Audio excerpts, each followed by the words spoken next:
BJP को vote नहीं देते जो मुसलमान, वो देशद्रोही है।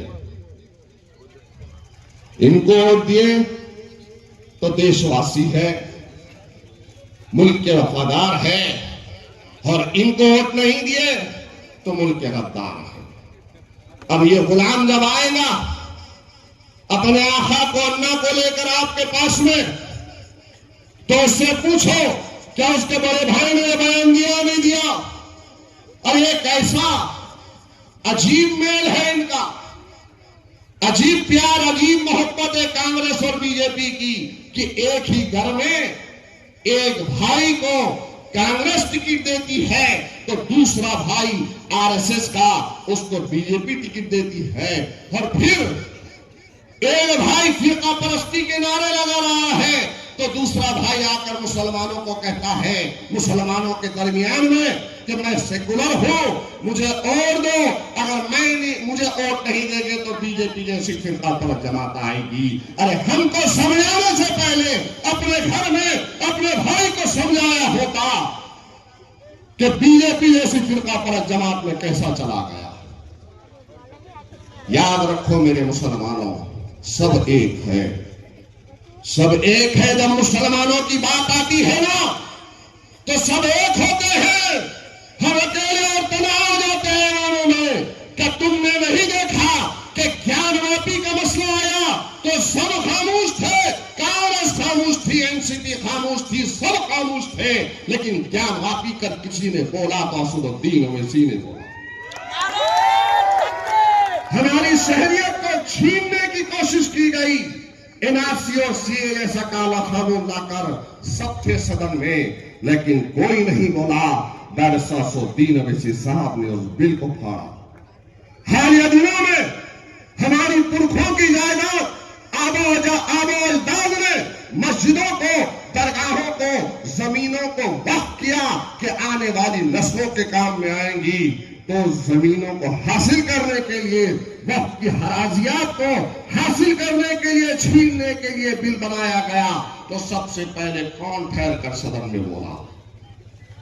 अरे वो तो छोड़िए, अपने रियासत की बात करता हूं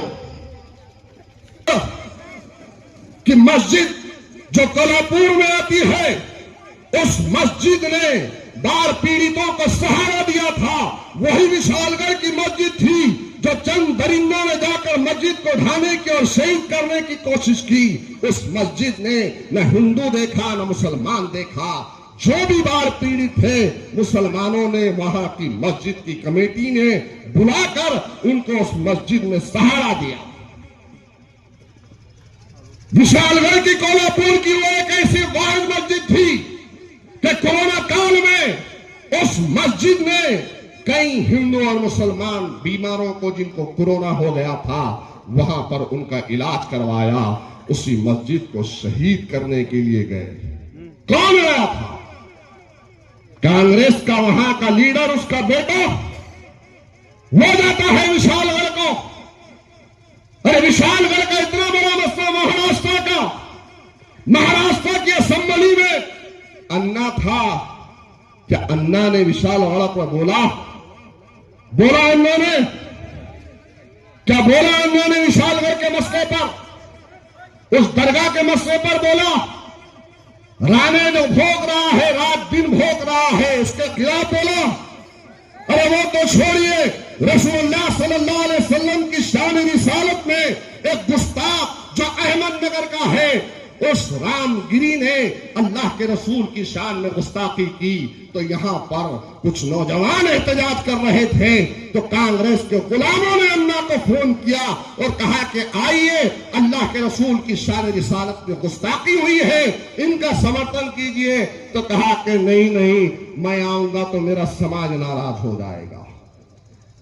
ये है, अरे हम कब से आपको समझा रहे हैं, ये सब एक है, ये सब एक है। जहां मुसलमानों की, कलमे वालों की बात आती है, मस्जिद की, हिजाब की बात आती है, रसूलुल्लाह की बात आती है, कुरान की बात आती है, जब आपके दाढ़ी और टोपी की बात आती है, जब आपके मदारिस दीनिया की बात आती है, जब आपकी शरीयत की बात आती है, तो कोई नहीं बोलता है दीन अवैसी साहब बोलते हैं,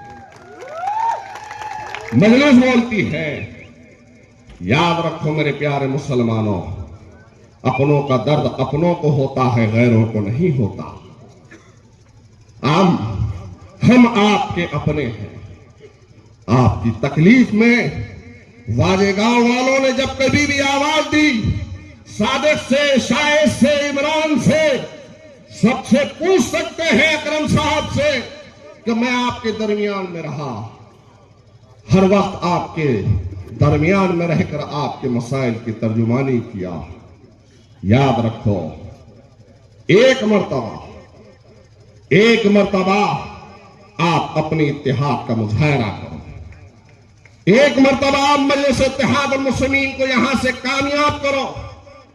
मैं ईमानदारी से कह रहा हूं कि इंशाअल्लाह ताला वो दिन दूर नहीं है कि मजलिस इत्तेहाद मुस्लिमीन जब यहां से कामयाब होगी तो आपके दरमियान में से एक आवाज बनकर उठेगी और आपकी आवाज बनकर इंशाअल्लाह ताला ऐवान में गूंजेगी।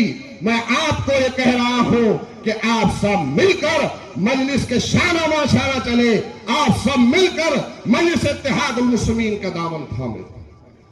मजलिस आपकी अपनी जमात है। आप गौर करो, हालात पर नजर डालो और हालात पर नजर डालने के बाद फैसला लो कि मजलिस इत्तेहाद मुस्लिमीन ने हमेशा आपके लिए आवाज उठाई है। अब मेरे में हमारे एमएलए कौसर मोइनुद्दीन साहब यहां पर तकरीर करेंगे। यहां पर शफी बिल्डर भी आए, शफी बिल्डर का इस्तेमाल किया आप लोगों ने, अल्हम्दुलिल्लाह। मैं आप तमाम के सामने कह रहा हूं कि हम सब मिलकर अपनी जमात का दामन थामेंगे, जमात को मजबूत करेंगे, मजलिस इत्तेहाद मुस्लिमीन के अपने हक में अपने वोटों का इस्तेमाल करेंगे। वाखिर दावाना अनिल हम्दुलिल्लाह।